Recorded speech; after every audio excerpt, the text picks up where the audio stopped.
Hello' নমস্কাৰ সকলোকে। নমস্কাৰ, মই ৰিংকিৰিয়া ভৰালী। আমি আজি গীত এটিৰ ফাইনেল ডাব কৰি আছোঁ।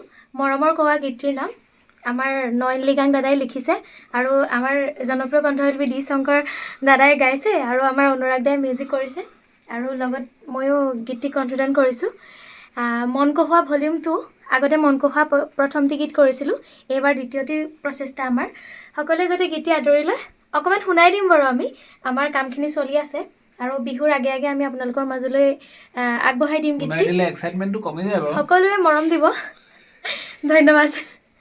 আমি আছোঁ আজি ষ্টুডিঅ'ত noise work station work station Majuli. So' আমি ইয়াতে নতুন অসমীয়া গীত, আমি গীতটিৰ নাম ৰাখিছোঁ মৰমৰ কহুৱা। গীতটি আমাৰ আজি ডাবিং চলি আছে, মিউজিকখিনি প্ৰায় হৈছে, অকণমান বাকী আছে। বাকী মই আছোঁ, ৰিংকি, অনুৰাগ আৰু মোৰ ভাইটি। আমি কেইজনে ৰাতি বহি আছোঁ। বাকী গীতটি খুব সোনকালে আমি মুকলি কৰি দিম আপোনালোকৰ মাজলৈ, মাঘ বিহুৰ আগলৈকে ন? অঁ, চ' সকলোৱে আশীৰ্বাদ কৰিব, মৰম দিব আৰু ভোগালী বিহুৰ শুভেচ্ছা সকলোলৈকে থাকিল। আৰু মোৰ ফালৰ পৰা ইমানখিনিয়ে যে গীত আমি ডাব কৰি আছোঁ আজি। বৰ ধুনীয়া গীত হৈছে দেই। কি হৈছে কি হোৱা নাই আপোনালোকে গান যেতিয়া ৰিলিজ হ'ব তেতিয়া আপোনালোকে কমেণ্ট কৰিব কেনেকুৱা পাইছে। আমি চেষ্টাহে কৰিছোঁ ভাল কৰিবৰ কাৰণে। বাকী গীতটিৰ কথা ৰিংকিয়ে ক'ব তোমালোকক। এয়া আমাৰ মিউজিচিয়ান।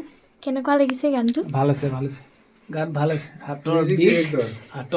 উপায় নাই, তথাপিতো কৰিব লগা হৈছে। সিহঁতে আছে, বহি আছে, ধুনীয়াকৈ কাম কৰি আছোঁ। এতিয়া এটা বৰ ধুনীয়া গীত আপোনালোকে শুনিবলৈ পাব মাঘৰ বিহুৰ আগতে। মন কহুৱা যোৱা বছৰ ইয়াৰ আগৰবাৰ যোনটো গান ৰিলিজ হৈছিলে সেইটো বৰ ধুনীয়া হৈছিলে। তাৰ পিছৰ খণ্ড সেইটোত আমি 4 বছৰ পিছত কৈছোঁ ন। এতিয়া টেকনিকেলি কামবিলাক আমি আৰু অলপ ভাল কৰিবলৈ চেষ্টা কৰিছোঁ। আপোনালোকে আদৰি ল'ব, লাইক কমেণ্ট শ্বেয়াৰ কৰিব আৰু গানটো চবৰে মাজত বিয়পাই দিব। আৰু নতুন বৰ্ষ আৰু ভোগালী বিহুৰ সকলোলৈকে ওলগ যাছিলোঁ। এয়া আমি 11 বজাত কাম কৰি ষ্টুডিঅ'ত এয়া আছোঁ। কাম চলি আছে।